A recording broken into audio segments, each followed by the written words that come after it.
Ciao Juventini of the world, my name is Giuseppe, welcome back on the channel. I'm happy. Second video of the day. We spoke about all the drama, the VAR scandal and so on, but I promised you at the end of the video, now it's over, or at least for today, because we have another game to focus on. And an important game, more than everything. It is Champions League, where Juventus already lost 2-1, unfortunately, versus Paris Saint-Germain. But we have now, in words of Massimiliano Allegri, the most difficult one, the most decisive one. Benfica in our home, Juventus Stadium. And I'm not alone to speak with that. And I'm happy that I'm not alone because we have our great friend, the one that is always welcome on the channel, Adrian. Ciao, Rabone TV. I am doing very well. I am very excited. And like Allegri said, this is the big one for both teams, isn't it? It's PSG at the top. Everyone can agree on that. We'll see what happens in second place. I know what I think is going to happen. I know what Juventini are hoping will happen, but we'll see. We'll see. You know what's funny?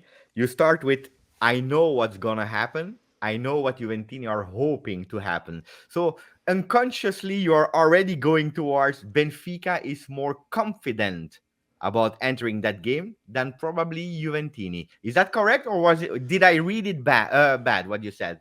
So I said, I know what I hope will happen. I know what Juventini will probably think will happen, but I hope Benfica will do as well as they have been so far this season. You know, Beppe, it's been interesting because it's been a long season for us already because we had to go through those 2 rounds of qualifying. And it feels like right now Benfica, while we're still winning games, which is great, no complaints there, it feels like the team's getting a little bit tired and are starting to sort of feel the effects of having this new manager that wants to play such a high energy type of football, high pressing, very, very rapid in transition, etc. So we're seeing some injuries. We're seeing some players look a little bit fatigued with this compact schedule. So yes, we're still winning games, but I'm hoping that we can start to find some of that form from earlier in the season because it hasn't been as convincing recently. Oh, I like that. I like what you're telling me. We will go into detail about Benfica, of course. Adrian, for the people that do not know Adrian, which should be really strange, because if there is one place to go for football-related information, entertainment, information, great educational videos, it's there. Rabona TV, of course, in the link, every description you can go. No, in the description, every link, and you can go immediately to subscribe to the channel of Adrian. What are the last or 2 last videos that you recorded on our channel? So the last one that I did was it's the weekend recap, but that comes out every week, so everyone can expect that. But as far as features go, I did one on Thomas Tuchel and sort of breaking down his point of view and getting sacked, someone who some Juventini want to sign, by the way. His point of view of getting sacked, and then the club's point of view as a overall sporting project, why they may have taken this decision, because it's Thomas Tuchel, he won the Champions League, very good manager, seemed a little bit strange. And then before that, Juventus's very own Paul Pogba and what's going on with his brother, you know, curses, extortion, etc. I tried to sort of break that down in a way that's coherent and easy to understand. So those are the last 2. Yeah, guys, it's quite interesting also for Juve fans because Tuchel, that's someone's, and Pogba, closer than that. Guys, you have to go immediately. You also made a video, and I know because we talk and we are great friends with Adrian, that some Juventini that are watching your channel, that particular video, they were not really happy because you made a prediction about Champions League groups. If we are focusing on Group H, Paris Saint-Germain was first, Maccabi was at 4th. Who was second and who was third in your prediction? So I had Benfica in 2nd and Juve in 3rd. And do you want to know my reasoning for such? Of course. Okay, so I remember, I think it was about a year ago or so. It's one of the last times that I came onto your channel and you asked me, how do you feel about Maxi Allegri? And I think to sum up my opinion of him, overall, I said that he's someone who is good to bring in to sort of steady the ship at Juve, but I don't know that he's someone who will take them to that next level. That was my answer then. And, you know, I'm probably just luck that it sort of panned out in that sort of way where it seems as if Allegri isn't reaching the team like he used to, at least in attacking wise and in his approach of things. And I just feel like this has been going on for so long with Juventus, and early signs this season were that it's going to continue. because you have the same manager, because he's doing the same things that sort of frustrated me in the past whenever I would watch Juventus. So there's that aspect, and then there's the fact that Benfica have been playing really well. Roger Schmidt hasn't lost a single game yet with Benfica. We are playing a very different style that's very dynamic, very high pace. We like to attack quickly and transition. We like to pin teams down by pressing very, very high and forcing them into their own end. And so I thought, if there was a chance between Juventus and Benfica, who's going through in second, right now as things stand, I would choose Benfica. It wasn't hate for Juventus or anything like that. It was strictly just a journalistic sort of approach. At the end, there are two teams that go through. Yeah. I will always say in my prediction, Juventus is first. Whatever, in Serie A, in Champions League, whatever. Even if you speak rationally, I don't really believe. But I'm always influenced as a fan. I know that you are a bit more detached from being influenced and you try to go with facts. We know that Juventus has some problems. We are speaking about it every single day on the channel. Only blind people would say that everything is going well. For a club like Juventus, finishing 2 years in a row fourth, being now at 10 points on 18, with the hopes that we had with a lot of players change, is not acceptable. And that's where I'm going, and that's why I love the fact that Adrian has a really beautiful vintage shirt of Benfica. I have a vintage shirt of Juve. We are going towards history. Not that long, guys. But Benfica and Juve, they are quite of similar clubs. Juventus 38 domestic titles in terms of Scudetti. The Scudetti of Benfica are 37. 80 domestic titles for Benfica. That's 8-0, so not 1-8. That's 8-0. That's a lot. 2 Champions League won. We did the same. 2 Champions League won. Long time ago for you. Long time ago for us. Do you believe that with all the new players we have, we will feel that kind of historical feeling into the game? Will we see it? Because actually we played 6 times together. The record of Juve is not that great versus Benfica. We won once, we lost 5 times, so it's not a beautiful record. But do you think that the players on the field, they will have that understanding of it is a real classic old vintage game with 2 teams that have such a big history through the time? Or no, and they will just focus on today? I would like to think so. I mean, as far as the players understanding sort of the aura around the respective clubs, I know that Benfica does a really good job of every single signing. They go through the museum of Benfica. They look at the trophy room, the hundreds of trophies. I don't know if anyone's seen or been to the Estadio de Luz. There's a huge trophy room in the museum that goes really, really high. There's an elevator you can take to see all the trophies, etc. So I think that they do a good job of showing the new signings at Benfica just how historic the club is, going back all the way to the 60s when they finally beat Real Madrid and stopped their domination of the European Cup, Eusebio, etc. So I think that a lot of the players at Benfica understand that, and I would assume that Juve has a similar sort of way of ensuring that new signings understand just how big and historic this club is. And I don't think that will be lost on them because, I mean, the Champions League anthem alone seems to be something that gets players hyped up for every match. They can feel it. It's so historic. They want it. This is what they dream to be a part of as they're growing up. And so Benfica versus Juventus, especially Benfica with the way that they've been playing this season, Juve with the way that they have something to prove, it feels like this season. They have the sort of the duty to turn this season around. I think it will be a big occasion because it's one team trying to make a statement, Benfica, and it's another team that's trying to make a statement of their own, which is we can still play and we can finally beat Benfica, a team that we've only beat once, as you said, in their history. You said about the new coach, Roger Schmidt, aggressive coach in terms of what he's asking, and you already anticipated a bit what I wanted to say about the coach, so that's really great. 4-2-3-1, that's a standard formation. You're always playing with that 4-2-3-1 regarding the players. Juventus is still looking for their identity, so I can't even help you too much to tell you what we want to do because it's quite difficult. But in terms of Benfica, what can you tell us a bit more if we are not speaking about individuality, but in that 4-2-3-1? Is it something where the fullbacks are going super high? Is it something where the double pivot is really remaining down? Is it fast? Is it slow? You are losing Darwin Núñez. You have a young guy that is Matias Ramos, if I'm not wrong, product from the youth academy. He entered really well. What can you tell us about the team, Benfica, and where Juventus has to worry about?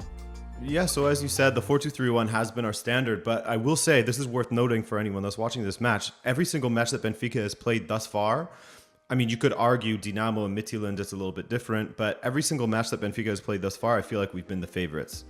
We haven't had a big match against a Porto or a Sporting or anything like that. In the Champions League, we played against Maccabi Haifa, respect to them, but I think people would still expect Benfica to be the bigger team and the team that would dictate the play. So thus far, we've only seen the 4-2-3-1.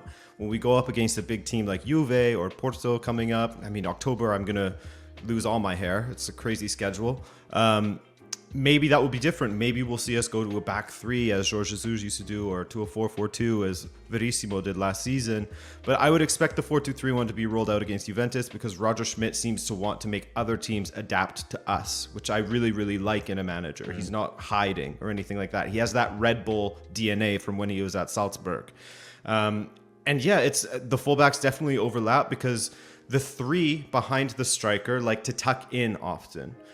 So the overlap happens and the fullbacks get really far up the pitch, whether it's Gilberto or Ba on the right, and then Grimaldo, of course, down the left-hand side, someone who's been linked with every club in Europe, it feels like at this point.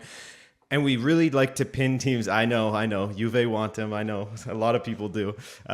We really like to pin teams into their own end, and really there's a lot of pressing, press and counter press. We really like to pin teams down into their own end and sort of funnel the ball onto one side that perhaps they wouldn't prefer to get the ball out of their own end from. If you struggle on the right, we're going to try and pin the ball over to the right by cutting off the passing lanes on the left and in the middle.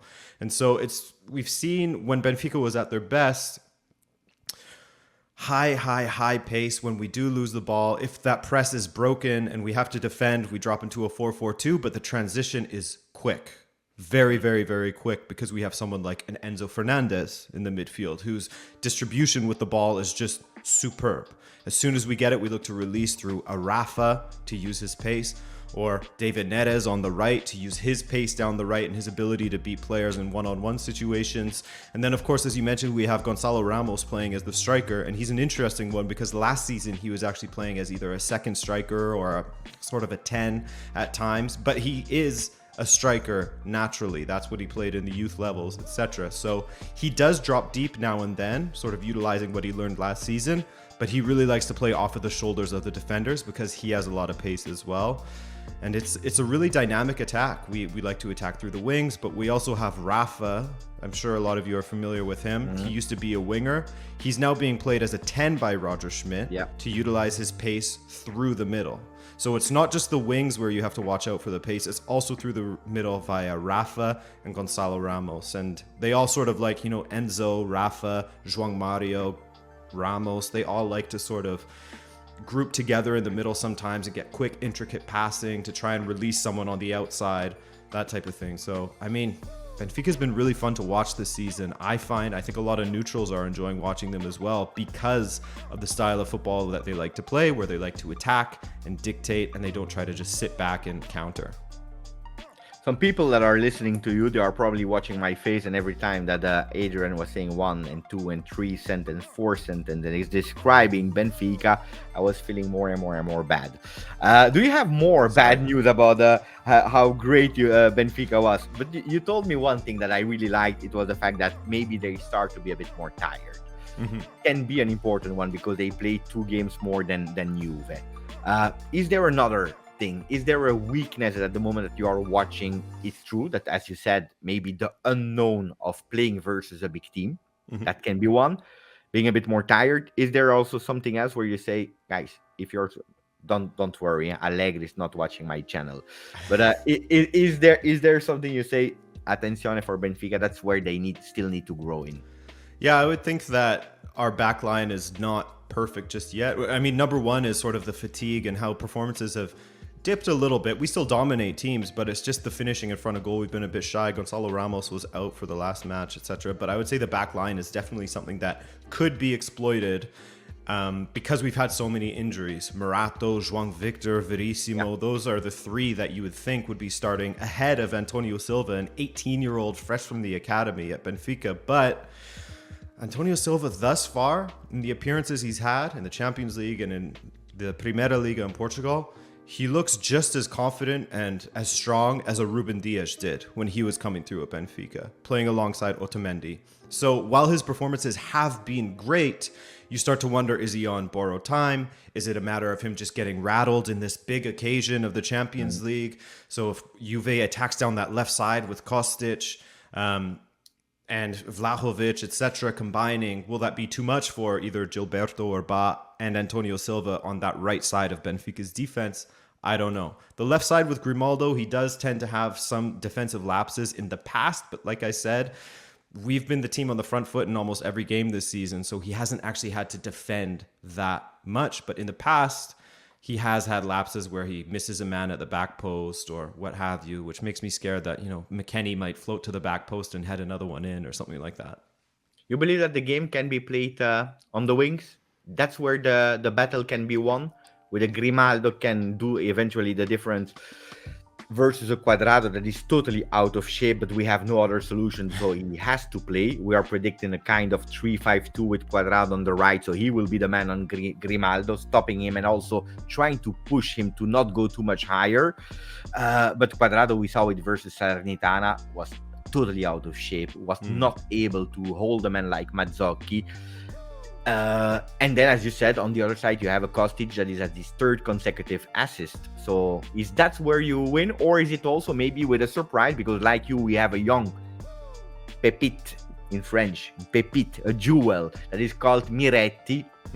That could be a bit the idea of your young youth academy Silva product. That can be also a battle there in the middle. Yeah, for sure. I think that the wings are sort of... What makes it also more interesting with Benfica is, yes, João Mario has typically been starting on the left, but Julian Draxler from PSG signed with Benfica. And of course, he played his first match for Benfica this past weekend to sort of build up some match fitness. He played 45 minutes. I don't know if he's going to start. I would assume that Schmidt would just go with who has served him well thus far, and João Mario. If it's not broken, don't fix it type of situation. But it's Julian Draxler, right? So it's hard to say. Most paid employee in Portugal, I heard. Yes. So there's definitely a chance that he'll be coming into the match, and how that sort of changes things for whether it's Cuadrado or what have you on the right-hand side will be interesting to see. But yeah, Miretti he plays through the middle, correct? Yeah.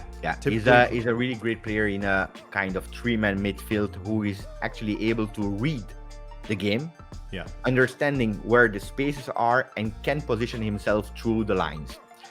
He has really that ability, and then he's really strong in terms of taking his chance with the left, with the right. We are expecting one of his goals really soon because he's absolutely not afraid. And what we love about him is a solution that he's giving, but especially the maturity for a young player of 19. He just celebrated 19. Yeah, I mean, from what I've seen of him thus far, he looks like a very, very good player. Yeah. I would assume that Florentino, our other midfielder, and that midfield two of Enzo and Florentino, will be watching him very closely, because Florentino is our player that just looks to win the ball and then progress it really quickly. Just give it off to an Enzo or to the fullback or what have you. He's just there to break up play and be a nuisance to players like Miretti. So we'll see. But yeah, as you were sort of alluding to, could the wings be the, where it's won and lost for us? It's definitely improved for Benfica upon previous seasons, but I still don't feel as confident in those positions as I do in the midfield and in the attack, where I don't really have any worries. Great. Look, I believe it was a lot of questions. We spoke tactically, we spoke about the history, we spoke about the two videos that the people need to go and watch on your channel. I have no more other questions. I think I did the round. Yeah. I don't think I missed something. Is there something that you say, Beppe, you totally forgot to speak about this? This is really important to add to the video for an added value? I don't think so, man. I think that we covered it all besides how you think this match is going to go. I can do that. But you know why I had that feeling? Because normally when I'm doing videos is 2 hours of lives. And when I have like short videos of 20 minutes, I'm like, I don't know, maybe I missed something. How I believe, and that may be interesting for the people that are watching. Look, we have some players that are missing in terms of injury. I never counted on them, because you can't take that as an excuse. Chiesa is not there since 1 year. Pogba didn't even start the season with us. So But it's true that when you are speaking about quantity, the players we have available, they also start to be really tired. But there is no solution to change them. So a Cuadrado that should be on the bench for 3, 4, 5 games resting, because normally Cuadrado was meant to be the super sub this season, giving a bit of experience in the last 20 minutes in some games. Well, he's playing game in, game out. And that makes me a bit scared. On top of that, we have a Rabiot, we have a Locatelli, also injured. We have a lot of problems injury-wise. That is absolutely not an excuse, but should be a priority for Juventus to solve. Because every time you have to invent a new formation, you have to play some players that probably are out of position. Today, I don't know if Danilo will play as a center back, as a right back, as a midfielder. We have absolutely no idea, and this is something that Juventus has to fix. And if you have no idea how you will play, not even the formation 3-5-2, 4-3-3, then it's difficult to predict a game. I was super confident about entering the game versus Salernitana, but I was really ultra confident after the game of Paris Saint-Germain because I was expecting a reaction. But I said, if everything goes according to plan, you enter really well and you lose yourself. Today in press conference, they asked to Danilo and to Allegri, why are you not able to deliver a consistent game for 90 minutes? And you're speaking about mental problems. So that's something where Juventus has to become more mature, understanding the moments of the game and understanding that if you are leading, you have to continue. If you are conceding a goal, it's okay. There is still a lot of time to come back. So it's hard to predict. I just know that I'm already stressing because of the importance of the game. If you lose at home versus Benfica after losing versus Paris Saint-Germain, nothing is done yet because everything can happen in football, but you are compromising a lot your chances. That's a fact. Yeah, absolutely. I think that how I realistically see things going is I think that you will see that reaction from Juventus. It does feel like, well, one of the things that I would love to see is, I mean, Miretti's probably going to start, correct? Yeah. How about Fagioli? Because he looked pretty decent when he came on as well. Knowing Allegri, I don't believe that they will play contemporary and Fagioli and Miretti with Paredes. I believe that we will see Miretti, Paredes as a regista, as a number 6 defensive midfielder, and McKennie on the right side. Because what you were talking about with mentality is if he had too many young players out there and then Benfica was to score early or something like that, then it feels like Juventus would be rattled. They would be a little bit broken if that was to happen. But I sort of expect Juventus to come out a lot better in this match, personally. And I think that ultimately my prediction is that Benfica will win this game, but I do think that they might have to come from behind a goal or something like that in order to do so. And it's largely because, as you mentioned, that right side for you guys where you have Cuadrado or perhaps a Danilo, if you're going up against João Mario and Grimaldo for a lot of the game and then Julian Draxler comes on for the last 30 minutes or something like that, that's very, very difficult. It's very difficult to put up with. And I think that's where Benfica will start to really take control of the game in the last 30 minutes or so. Or at least I hope, right? At least I hope. But yeah, I would say maybe just a 1-goal difference between the two sides if there is a winner in this one. I hope that the Juventus win. You hope that Benfica wins. I wish you the best, of course. We will message each other, of course, after the game, saying congratulations or being happy for ourselves. Guys, put a maximum of like on that video. Subscribe to the channel. Don't forget that. But especially, and it's the third time I repeat it, I said it in the beginning, in the middle, and then at the end, go, give a look, and you decide by yourself the channel of Adrian. Rabona TV, you can find it here in the description. Let's go and support people that are doing great work because I appreciate it and I'm watching a lot of his videos. Grazie. Grazie, Adrian. Ciao, my friend. Thank you. Bye.